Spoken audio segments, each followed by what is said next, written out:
A gente vai continuar agora. A ideia era de aproveitar mesmo essa oportunidade do isolamento e poder contar com a contribuição do Gustavo, sabendo que ele poderia fazer essa caracterização desse período histórico da maneira mais qualificada possível. Tivemos aí a demonstração disso. E agora eu vou, na verdade, tentar fazer uma fala bem breve, até para não alongar muito esse vídeo, e também porque temos outras contribuições nessa semana, que também versarão mais sobre as características do sistema penal nesse período. Então, eu queria começar colocando que eu não vou aqui fazer uma apresentação detalhada do que foi o sistema penal no período da ditadura, mas sim tentar demonstrar minimamente como é que a gente pode perceber como é que a ordem do capitalismo dependente, que a gente já caracterizou na semana anterior, do nosso curso, como é que esse capitalismo dependente se requalifica nesse período histórico, percebendo isso, olhando para o controle penal nesse período e percebendo como é que a ordem patriarcal e racista se aprofundou nesse período. Então, minha fala vai um pouco nesse sentido. E aí eu não poderia começar de outro modo. Acho que até é importante dizer que nós estamos gravando esse vídeo no dia 7 de junho. E hoje é um dia muito importante para as classes trabalhadoras brasileiras, não só brasileiras, mas hoje é um dia de luta, um dia muito importante, de luta antirracista e antifascista na história brasileira. Mais um dia de luta antifascista e antirracista na nossa história. E o tema dessa semana nos faz pensar muito. Acho que o Gustavo, inclusive, deixou essa reflexão no ar para a gente pegar aqui e poder pensar junto, que é o que sobrou da ditadura, quais são as permanências, o que esse período histórico nos traz para pensar também a atualidade. E quando a gente foca no debate sobre o controle penal, enquanto um instrumento por excelência de controle social do capital na realidade periférica, pensar essa requalificação do controle penal no período da ditadura empresarial militar é muito importante para entendermos também o que fica, o que significou verdadeiramente o nosso processo de redemocratização e o que significa hoje esse processo de remilitarização.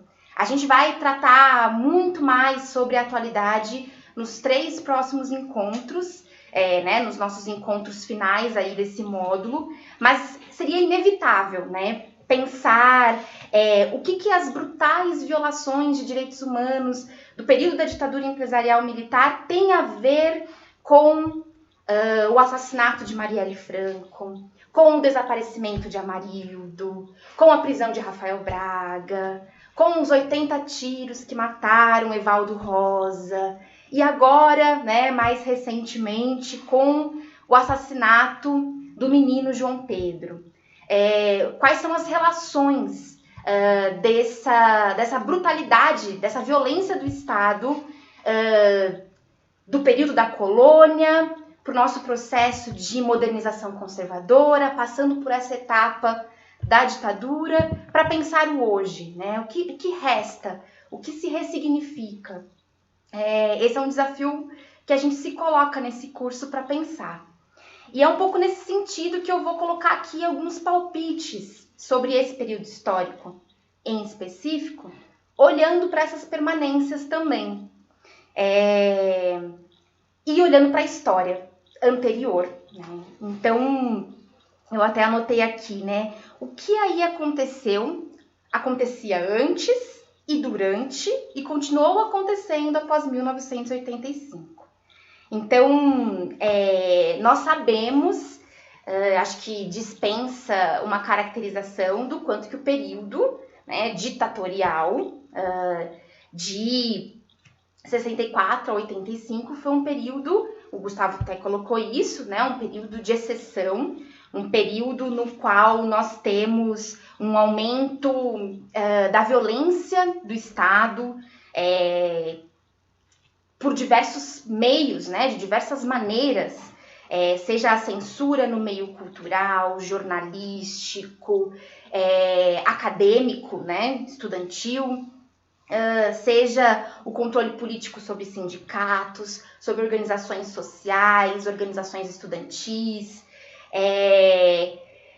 e tudo isso se dá por meio das, hoje, né, entendidas com muito mais consciência por uma ainda tímida, né, justiça de transição. A gente pode discutir um pouco isso, acho que inclusive os outros colegas falaram um pouco mais sobre isso, mas o que seria esses processos mesmo de revisão histórica, de reparação histórica vivenciadas no nosso país, mas que foi um período que a violência estatal se mostrou ainda mais aperfeiçoada, né? Por meio de prisões arbitrárias, por meio de mecanismos de tortura, por meio de execuções sumárias, desaparecimentos no Brasil e em toda a América Latina. Mas é importante também percebermos o quanto que, e tudo que dissemos até agora, especialmente na aula da semana passada, nos faz ter segurança para afirmar que isso não surge nesse período histórico, né? Então, a gente sabe muito bem, a gente pôde detalhar isso por mais de uma hora no encontro da semana passada, o quanto que a gente tem um sistema penal que cumpre um papel específico de controle social na realidade periférica dependente brasileira e que tem uma gênese, né, um DNA de ser um sistema penal de extermínio. Nós pudemos demonstrar, né, com fatos, com elementos históricos no último encontro. Então não é que as torturas e prisões arbitrárias e o fazer desaparecer sejam inéditos no período da ditadura empresarial militar. É importante que a gente entenda que não é inédito, mas é também importante dizer que algo mudou nesse período, né? Eu acho que nas leituras do campo da criminologia há disputas de concepção mesmo sobre essa requalificação nesse período histórico, né? E aí eu pego aqui uma frase que me tocou bastante, da Tula Pires. Eu vou inclusive colocar esse como um dos textos de leitura complementar para esse encontro, que eu achei que ela traduziu bastante o que eu estou querendo aqui também dizer. Ela falou que a gente pode dizer que talvez a gente tenha vivido esse período, ela diz, nesses termos eu vou primeiro traduzir, como um aumento da ferocidade do controle penal brasileiro, que sempre foi muito feroz. E aí a Tula Pires vai dizer, é um momento de alargamento dos espaços de dor, de uma violência que ela é estrutural, que ela é permanente, mas que ela foi ressignificada e que em determinados momentos históricos a gente vive esses alargamentos dos espaços de dor. E aí eu queria trazer aqui alguns elementos para demonstrar isso. Então, primeiro, dizer que essa ferocidade dos aparelhos, dos aparatos de segurança pública no Brasil, ela ganha novos formatos nas décadas de 1950 e 1960, e não só do aparato estatal, né? Eu até destaquei aqui nas minhas anotações, essa máquina mortífera, ela tem aspectos estatais, semi-estatais e civis. E a gente pode perceber nos anos 50 e 60 um prenúncio, né, dessa sofisticação desses aparatos de segurança formais e informais no Brasil. E aí eu coloquei aqui, por exemplo, pensando na dimensão estatal, a rota, né, a criação da rota em São Paulo e do BOP no Rio de Janeiro, que antecede a ditadura empresarial militar. Enquanto aparatos semi-estatais, os esquadrões da morte no Rio de Janeiro, né, que eram compostos por homens de ouro, né, como eles eram chamados, e que, mediante provocação da Associação Comercial do Rio de Janeiro, foi uma política para limpar a cidade do Rio de Janeiro, naquele momento, diante de problemas de assaltos às lojas e tudo mais. A gente pode dizer, no campo, vamos dizer, uma esfera privada, né, civil, os desde sempre existentes e ainda mais pulverizados nesse período que antecede a ditadura empresarial militar, dos capangas e justiceiros, especialmente na zona rural, né, nos conflitos do campo. E a ditadura, ela fortalece, né, essa ferocidade dos aparelhos de segurança pública. Entendendo, por exemplo, o quanto que o pau de arara, né, que é um símbolo tão marcante da violência estatal desse período, não surge aí, né? A gente tem muitos registros, inclusive artísticos, do uso do pau de arara no período da escravização brasileira, e que também se perpetuam, né? O caso Doge, né, que era o apelido do rapaz em Porto Alegre, né, que em 1985 foi pego, né, num pau de arara, né, logo após o fim da ditadura, e que no momento, década depois, quando foi ser investigado, né, quando ele foi ser ouvido na sua investigação, ele foi assassinado dias antes, né? Então, uma representação aí pelo pau de arara das permanências desses mecanismos de violência. Mas algumas questões se transformam, se qualificam nesse período. E aí é importante dizer que em 1968 isso vai ganhando contornos ainda mais fortes. E especialmente depois do ato institucional número 5. E aí a gente tem um marco, pensando nas políticas de segurança, que e aí vai dialogar muito com a fala do Gustavo, né, quando ele faz essa caracterização de uma ditadura empresarial militar, né, do que foi a Operação Bandeirante, a OBAN, que foi uma operação em 1969, e que inaugura uma nova etapa, né, de repressão política, nos moldes que associam ou que colocam num protagonismo do modus operandi da segurança pública, um protagonismo às Forças Armadas. E a Operação Bandeirante, ela foi financiada por grupos empresariais, né, e eu destaco aqui alguns deles, em especial a General Motors, a Ford e o Grupo Ultragaz. Então, para a gente perceber como é que essas operações se davam, acho que em muito diálogo aí com essa caracterização estrutural que o Gustavo nos colocou. E esse momento, né, a Operação Bandeirantes, ela então inaugura as possibilidades que depois se espalham pelo Brasil do modelo DOI-CODES, né? E esse modelo é um aperfeiçoamento, e eu acho que é um ponto muito importante de se frisar, do que vinha sendo a atuação do DOPS. Né? O DOPS eram as delegacias de ordem política e social nos estados, né? Portanto, comandado pela Polícia Civil, até 1969. E o DOPS tinha essa função de fazer esse controle dos subversivos, e no início do processo ditatorial, do período ditatorial, há relatos, inclusive, das necessidades de diálogo do DOPS com o Departamento de Roubos, né? Porque a delegacia de roubos tinha aí um modus operandi, né, consolidado historicamente, com culturas, com métodos, que poderia subsidiar a atuação do DOPS.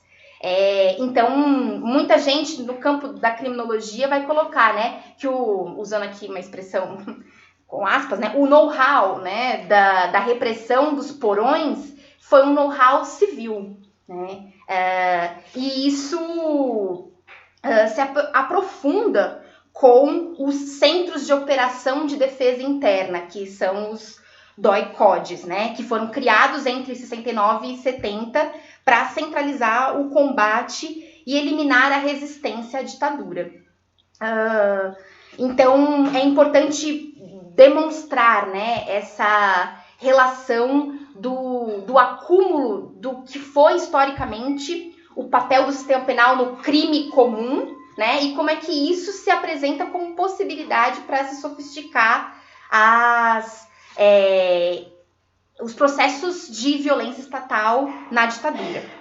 É importante também dizer que se fortalece a voracidade, né, dessa máquina mortífera, que é o sistema penal brasileiro, nesse período, por um aperfeiçoamento dos mecanismos de violência do Estado, e também porque esses mecanismos se estendem a segmentos da população que normalmente eram protegidos, vamos dizer assim, não sei se a melhor palavra é protegidos, né? Mas eram poupados por certas imunidades sociais inerentes à sua condição social, e que nesse período se tornam também alvo dessa violência estatal, né? E aí a gente se refere a políticos, padres, estudantes universitários, jornalistas, advogados, intelectuais, né? E isso passa a ter, então, uma outra dimensão, para além do público ordinário, né, do sistema penal de ontem e de hoje. Acho que um elemento importante também para a gente perceber essa requalificação é o quanto que também havia uma combinação, pensando que isso não acontecia isoladamente no Brasil, né? Uma política estadunidense de reforço desse processo de qualificação dos mecanismos de violência estatais no Cone Sul. E aí eu destaco aqui a Escola das Américas, né, que era uma escola que existia um pouco antes, né, no início dos anos 60, no Panamá, e que formou muitos dos nossos militares que tomaram a frente da condução do aparato de extermínio do Estado brasileiro no período da ditadura empresarial militar. Então, a gente pode dizer que a gente viveu um processo de modernização das nossas polícias. E modernização aqui é no sentido de sofisticar os velhos métodos de tortura e de violência dos nossos aparatos de segurança, com métodos como choques elétricos e tantas outras tecnologias do extermínio que são introduzidas nesse período, né? Então, a gente pode dizer que a gente vivencia uma sofisticação dos métodos de violência nos anos de chumbo.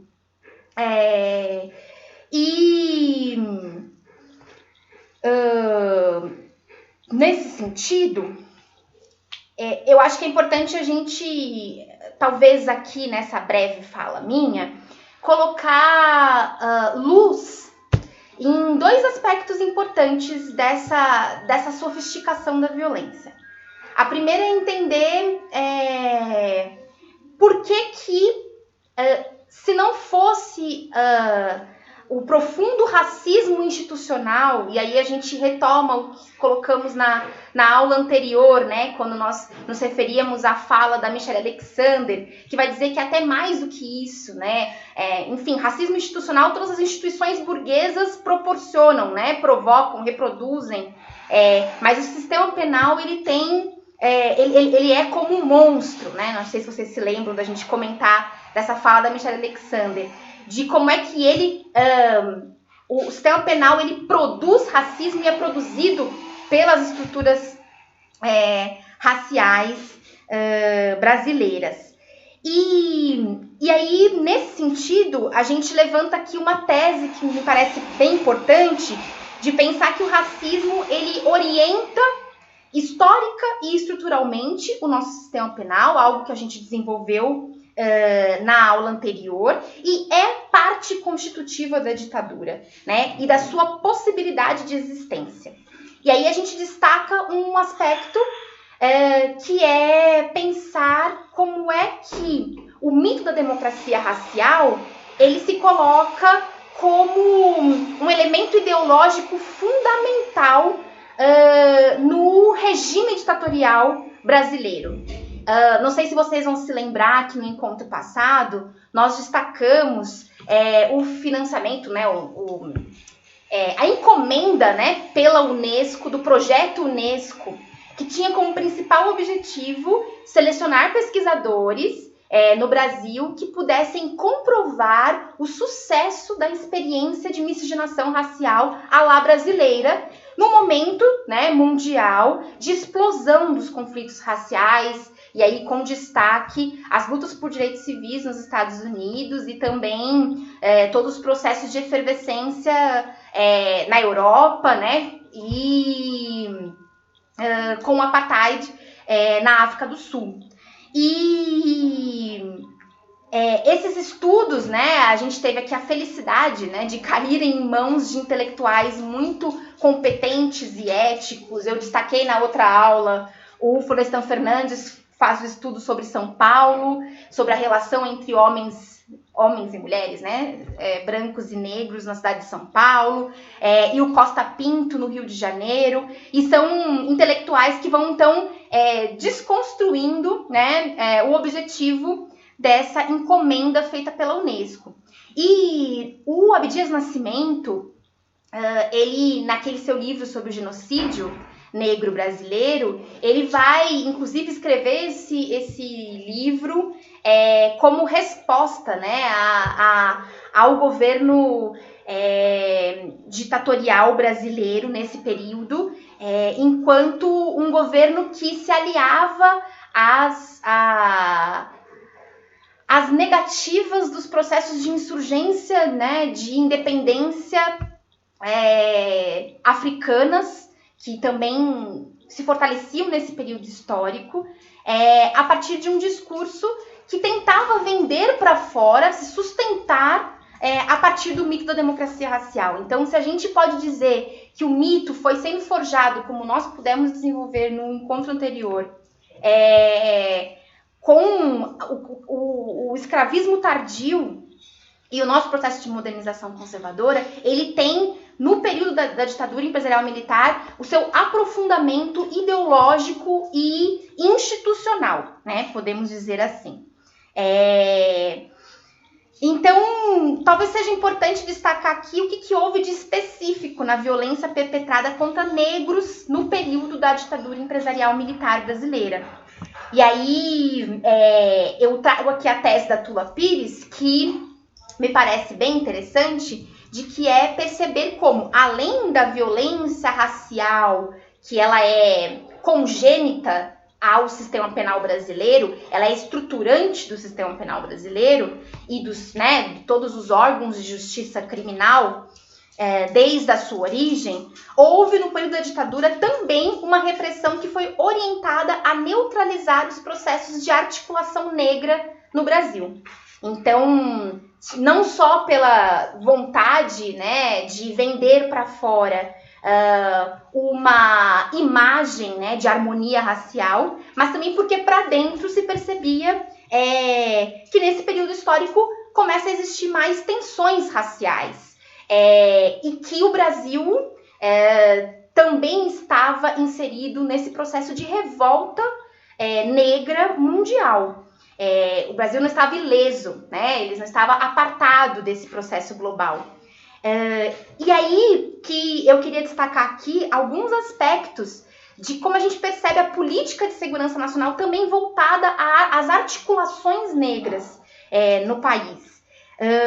Eu até destaquei aqui alguns trechos da Lei de Segurança Nacional que colocavam, então, né, que os aparatos de segurança, eles existiriam para garantia dos objetivos nacionais contra os antagonismos, tanto internos como externos. E aí depois coloca, para garantir a prevenção e repressão da guerra psicológica adversa e da guerra revolucionária ou subversiva.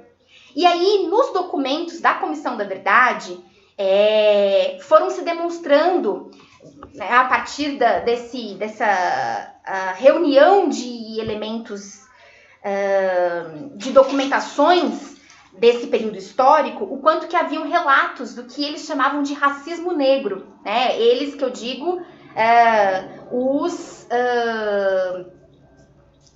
representantes destes órgãos de monitoração e de controle estatal. E aí eu vou destacar aqui alguns aspectos, e aí eu faço referência também a um livro que a gente pode também colocar depois com mais detalhes na nossa referência bibliográfica do curso, que é um livro da Lélia Gonzalez, sobre o lugar do negro no Brasil, que é um livro que ela destaca em especial esse período histórico, e vai falar muito sobre como foi o surgimento do Movimento Negro Unificado, o MNU, que é um movimento muito importante que está, inclusive, hoje protagonizando as lutas neste 7 de junho, e que surge nesse contexto histórico, junto com outras articulações negras. E ela vai destacando esse conjunto de elementos que aqui eu vou só situar rapidamente para também não tomar tanto nosso tempo.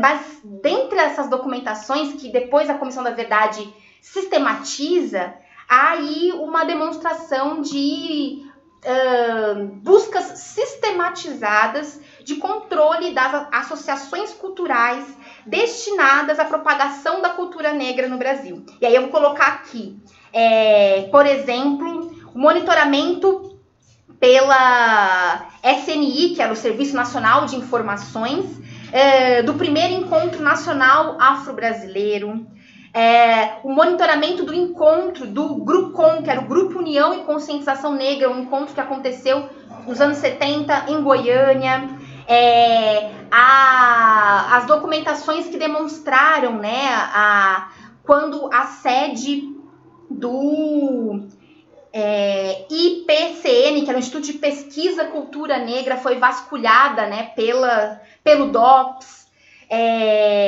e uma série de documentos que colocavam essa luta contra o racismo como uma perturbação à ordem e faziam destaques a figuras, né, que eram responsáveis pela difusão dessas ideias. Aí falam da Beatriz Nascimento, do Abdias Nascimento, da Lélia Gonzalez e tantos outros. Então, dentro disso, também há muitos destaques, especialmente de depoimentos na Comissão da Verdade, com relação aos grandes articuladores dos movimentos dos bailes Black Soul, né? Então, o movimento cultural do Black Soul foi, de fato, muito influenciador de processos de fortalecimento, aí a gente pode dizer empoderamento negro, nesse período histórico. Eu peguei aqui uma série, né, de elementos que o texto da Tula traz de depoimentos dessas pessoas, né, no auge do Clube Renascença, colocam, né, que tinha, inclusive, os bailes alcançavam mais de 1 milhão de pessoas e que havia uma monitoração dos aparatos de segurança do Estado dentro dos bailes, por meio de infiltrações, de revistas na entrada, das apreensões dos pentes, dos cabelos blacks e também de acompanhamento das pessoas que frequentavam os bailes, né? Então, uma série de depoimentos sobre as blitzes, as batidas, as prisões arbitrárias, a esses articuladores e frequentadores dos dos bailes blacks, né? E aí mostra, né, esses relatos, o quanto que a Lélia Gonzalez também destaca muito a importância dos bailes blacks, porque eles, de certa forma, colaboravam na formação de uma consciência racial, né, da juventude negra daquele período, desconstruíam, né, as imagens naturalizadas de subserviência e subalternidade, né, seja pela valorização da cultura, seja pelo cabelo black, as roupas, o estilo e tudo mais. Inclusive, né, entre os métodos daquelas pessoas que eram presas, torturadas, era uma marca, né, com a população negra, o corte dos cabelos black, né, como uma demonstração de qual era o lugar que eles deveriam voltar a ocupar. Bom, então a gente pode dizer que, de um lado, a gente tem uma ameaça dessas articulações negras e que a gente está aqui destacando essas articulações políticas e também culturais pelo movimento do baile black, né, do soul, mas que não só, né, os velhos métodos de controle de territorialidades negras se aprofundam nesse período, né? Então, a gente pode falar das escolas de samba, a Lélia Gonzalez destaca muito isso, e também do que já falamos bastante no encontro anterior e que agora também se apresenta nesse período histórico, nos locais de exercício da religiosidade de matriz africana. Então, tudo isso para dizer que os negros continuam ocupando um lugar, sobre os corpos negros que há um efeito ainda mais drástico, ou os corpos não brancos, né? Um efeito ainda mais drástico dessa sofisticação dos aparelhos de controle penal nesse período. E aí eu vou fazer só um último destaque que me parece imprescindível para pensar essa sofisticação do controle penal brasileiro nesse período histórico, que é pensar como é que isso recaía sobre o corpo das mulheres.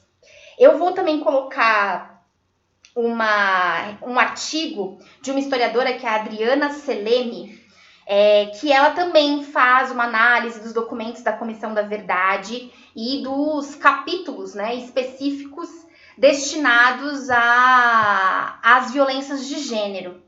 E aqui, brevemente, até trazendo um pouco do olhar crítico que ela desenvolve nesse trabalho dela, ela vai demonstrando como, mesmo com todos os processos históricos de genocídio, com o próprio processo, né, pós-guerra mundial, com o Holocausto, o quanto que demoramos muito para reconhecer as especificidades de violências de gênero enquanto crime de lesa humanidade, né? E aí ela, por exemplo, faz um recorrido aí das legislações internacionais de direitos humanos, mostrando como é só no final dos anos 90 que a gente vai ter o reconhecimento da violência sexual enquanto uma prática sistemática de violência nesses períodos de exceção, como um crime de lesa humanidade, apenas no Estatuto de Roma, em 1998. E depois que isso vai se consolidando nos outros estatutos aí jurídicos internacionais. E isso tudo é importante para pensar o quanto que esse reconhecimento da violência sexual, para falar estritamente dela, como crime de lesa humanidade, é importante para demonstrar isso como uma questão pública e não como uma questão de mera moral pessoal, né? E para pensar o Brasil, a gente tem, nesse período histórico, muitas mulheres, né, que são alvo da política de controle estatal. E sobre essas mulheres, há diferenças, né, no impacto da violência do Estado. E que elas permeiam uma violência de gênero. E a gente pode dizer isso tanto ao pensarmos os tipos de violações que essas mulheres sofrem, né? A nudez forçada, o toque corporal das mulheres, geralmente, né, as torturas voltadas para as partes, né, do corpo feminino que estariam mais ligadas ao que seria uma feminilidade, né, os seios, a vagina, o útero, como lugares privilegiados, né, de objetos de tortura dessas mulheres. E mais do que isso, um aspecto que me parece muito interessante de ser pensado é o quanto que essa violência de gênero, que atribuía uma característica específica a como as mulheres sentiam a violência do Estado nesse período histórico, nos mostra, na verdade, o quanto que havia uma também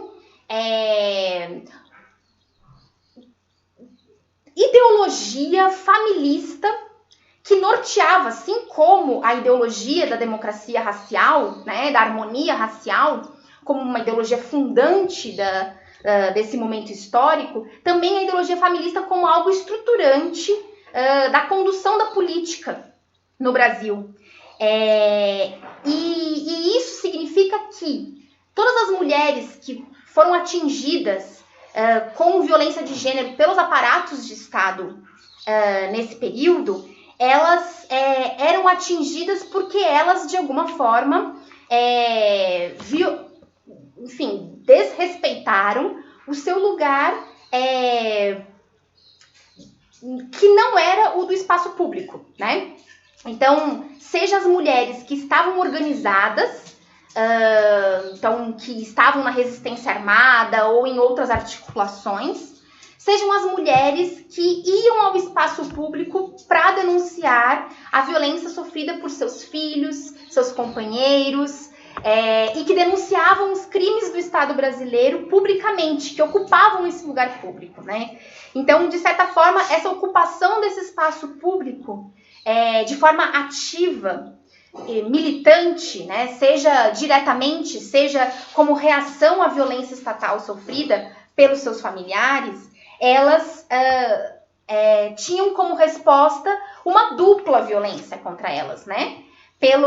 Por serem mulheres e estarem ocupando um lugar que não era o espaço a ser ocupado por elas, né? Que rompia com a ideologia familista tão constitutiva desse processo político-econômico nesse período e o quanto que isso se irradia, né, para o período contemporâneo, e também por serem mulheres e pelos seus próprios atos subversivos, né? E aí há, então, uma crítica, por exemplo, dessa autora que eu me referi, de que, apesar de se reconhecer que não é apenas a violência sexual, né, uma violência de gênero, então que há uma série de outras características dessa violência de gênero nesse período, que não é apenas no seu corpo, né, que é na sua subjetividade, ela vai tentar demonstrar como no momento em que se elencam os casos, né, os 439 casos, né, que eu acho que são os 49 de mulheres, não há nenhuma demonstração dessas outras dimensões. Ela, por exemplo, pega o caso da Zuzu Angel para dizer o quanto que ali não se coloca, né, que ela tenha sofrido violência de gênero, uma vez que ela não sofreu uma violência sexual diretamente ou algo do tipo, e ela vai colocar como contradições e limites, né, dessa apreensão das especificidades da violência estatal sobre o corpo feminino no período da ditadura brasileira.